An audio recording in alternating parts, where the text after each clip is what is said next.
بسم الله الرحمن الرحيم وبه نستعين رب اشرح لي صدري ويسر لي امري واحلل عقدة من لساني يفقهوا قولي. السلام عليكم ورحمة الله تعالى وبركاته. I'm Kashief Damon, inshallah.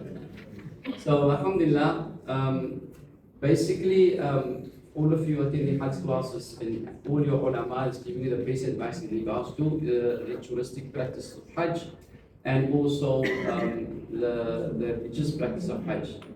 But the real practice on the field is totally different. I'm telling you now. You understand? And I'm promising you now, if you're not going to prepare yourself for this trip, inshallah, physically, then you're going to sit with a major problem. Right? Alhamdulillah, many years ago, I started similar things like this, not so as professional as that, alhamdulillah. And I just took people on walks, you understand? Walks and walks every single weekend with the intent to prepare them for a journey like Hajj. You understand? Just on the 5 days of Hajj, just on the 5 days of Hajj, right? The minimum, the bare minimum must walk or minimum walk that you're gonna cover, right? That if you like literally don't want to walk, right? You don't want to walk, right? You're gonna just have to walk on that whole trip at least 21 kilometers. Doesn't matter who you are, what you are. If you want to sit in a wheelchair, someone's going to push you for 21 kilometers. It's done. We, on a daily basis, you got on your watch, you got your steps counter, right? 21,000 steps a day, 32,000 steps a day. There was one day I left the hotel at 12 in the morning, in the midnight. And before Fajr, I've covered 32,000 steps. Before Fajr, that night. Just to let you understand, this is Hajj. It doesn't matter. Your iman counts, don't forget it. Your understanding of where to throw Jamrat, all that counts. But if that is not there, then everything else doesn't matter to you. Understand? And all of these knowledge that you're learning in terms of Arafah, Muzdalifah, and what you must do there, that is almost automatic. Arafah itself is just your presence, gives you Hajj. So imagine you're physically not good enough to get there. You're physically not good enough to get there, then what Hajj are you going to get? Understand? So my advice, inshallah ta'ala, the distance between Arafah to Muzdalifah and to Mina, right, and to Makkah, Arafah Muzdalifah, that the shortest distance, the longest distance is 21 kilometers. The shortest distance is about 20 kilometers. That's it. Right? And your agent, well, there's no agent. They don't do soup people. Right? They will get you to Muzdalifah. But from Muzdalifah, there's no other way. One day Haji came to me on Muzdalifah. And I was with the operator, and the operator was pushing all the difficult customers to me. Right? And there were 3 of them, they were a family of 3. And they were old, and they were overweight, and they couldn't walk, and they were, and they got all the comorbidities, whatever you want to call it. Right? And this Haji says to the agent, the operator, isn't there transportation for us from Muzdalifah to where we want to go? Right? And this operator didn't say no. The operator said, ask him. He will sort you out. Now this Haji came to me and said, isn't there transportation? I said, there is transportation. I said, look at that buses there. See the buses over there? All those buses is transportation. But those buses will stand there until tomorrow. So now we're going to get this. The only way is we have to walk. So I told him to rest a little bit, have something to eat, have something to drink, recover, right? And say Bismillah and put one foot in front of the other. You understand what I'm saying now? So Jamaat Muslimin, the reality of it is, wallahi, if I have $100 million, I will invest all that money in this program. Wallahi, in this program for your sake. Because I know what it is to sit in between Arafah and Muzdalifah and Mina and you can't move. And there's no way of me phoning or getting transportation. I will have to sit with you and be covered. One day I came from Arafah, from Muzdalifah. Me and Brother Isa, we were together. We were walking. And alhamdulillah, we had with us about, that year we had about 500 people between the two of us. I told Isa, you lead, I will sweep. Because that's my job. Now my job is sweep, but my sweeping is different than any other person sweeping. Because normally when me and Doc used to work, he is the original sweeper. Right? And I'm checking the group. Understand? Which means, I've also have ihram on. Right? I have a bag on my back. Doc has got a medical, he's walking with a medic's bag, you understand, all along from Arafah. Right? He sweeps at the back, and I run between him and the first person.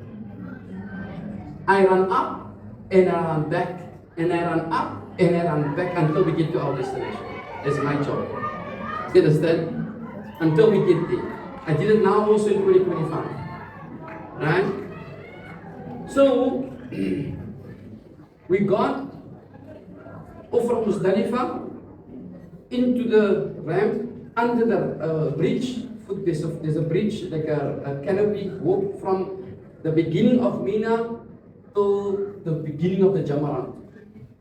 So we got there, and as we came there, I found Isa and asked, Isa, where are you? He said, now Isa's very diligent, he's hardworking.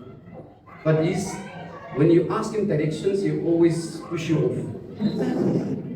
I'm here. Actually, I know you're there, but where?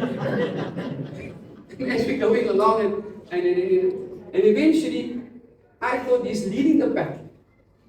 And I'm at the back because I was the last person.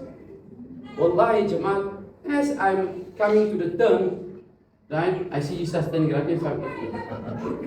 And he says, 3 people got sick. One I had to take to the hospital on that corner. And I'm telling you now, all of this was simply, firstly, people didn't prepare themselves for this kind of thing. Secondly, people on Hajj has got a phobia to eat because they've got a phobia for toileting, for toilet usage.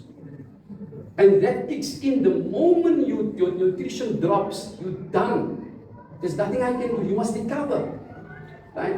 So eventually, I said, okay, you spend quality time with that Haji that's in the hospital, I'll sit with these 3 Hujjats that can't walk. Right? It took me a distance to cover, normally a normal distance to cover, in a walk pace, that I would cover it in 20 minutes. I walked that same distance within 3 hours with these Hujjats. And because they're the last, the captain of the ship always stays with the last person, right? So that is obvious in us, like me. This is the way the Haji walked. And then every interval I have to put the Haji down, something to drink, something to eat. Are you ready now? Not yet. Let's put myself together. And then, so Jamal, Hajj is not as it used to be. People are saying it is very modernized, it's very, upgraded and stuff. In the times when I did my first Hajj, 35 years ago, right? The bus picked you up by the hotel. It takes you to Arafah. He picks you up at Arafah. He takes you to Muzdalifah. He stays with you at Muzdalifah. He picks you up at Muzdalifah and he takes you to Mina. He drops you at your bait. You have the bait in Mina. Right opposite Jamarat. If you look there, you see the Jamarat and the bait is here. Right? Then you put your bags down. Then you take your stones. Then you go down. Then you come back. You come back to the bait. Then you try to get your people together and walk to a point where you can take a taxi or a bus to get to the town. That is no longer there. Wallahi, I'm telling you. The distance, at least from Muzdalifah to Mina and to your destination, there's about 15 or 16 kilometers working there. You understand? I apply the comrade system. When is the comrade system? Who did comrades? Anybody did comrades? Yeah, that's it. What's the comrade system? Right? You know the end is there. So what's the comrade system? You just move that direction. You don't even move this way. You just move that direction. You don't move backwards. You that motor is the one that you want. You understand? Because you want to work down the mileage. You understand what I'm saying? So my beloved Hujjaj, I envy you. Alhamdulillah, make dua for me, and I'm going to be with you. I'm going to be with you. There's a lot of uncertainties, inshallah ta'ala. But invest your time. It was supposed to be last year. Supposed to be 10 years ago already. You know, the greatest investment, the greatest asset, I say to teach my students, the greatest asset that you have is you. So invest good quality time in you. Understand? So that you don't fail yourself. And on Hajj, you don't want to do that. And Jamaat, it doesn't make also how fit you are. I mean, this dog, we had a young lady with us, perfectly fit. And one simple incident, she performed the whole Hajj in a wheelchair. Just because she got out of the bus at the Saturday Ilaf Ajiyah, and she stepped, you know, the pavement is with a kind of a slant, and she stepped wrongly and she twisted the ankle, and luckily her husband was with her, and her husband pushed her for the whole Hajj. So be careful what you do. You know, through all my craziness, I'm always careful. You understand? What I eat, where I go, what I do, how far I jump down, how quick I pick up stuff, I think before, because your health on this journey is extremely important. Very important, inshallah ta'ala. So, alhamdulillah, for example, your sa'i, between sa'i, the one leg of the sa'i, between Safa and Marwa, right, that is 394.5 meters, once up. Today there is go-karts, there is wheelchairs, but all of those will cost you money. Understand? So get used to that. That's already a must. That's a must. Then there's a tawaf. Depending on how close you are to the Kaaba and how far you're away from the Kaaba, the furthest you are. You know, the tawaf on the first floor is how many hours? 2 hours you're going to make tawaf. I normally take my people for Wida on the first floor. Yes, I said, guys, I'm going to get Wida. Wait, on the first floor. Why on the first floor? Because I want to saturate this Wida. I want you to feel it. I want to get quick done and get going. Because the last view of the Kaaba. So what I'm saying is, this is Hajj. This is Hajj.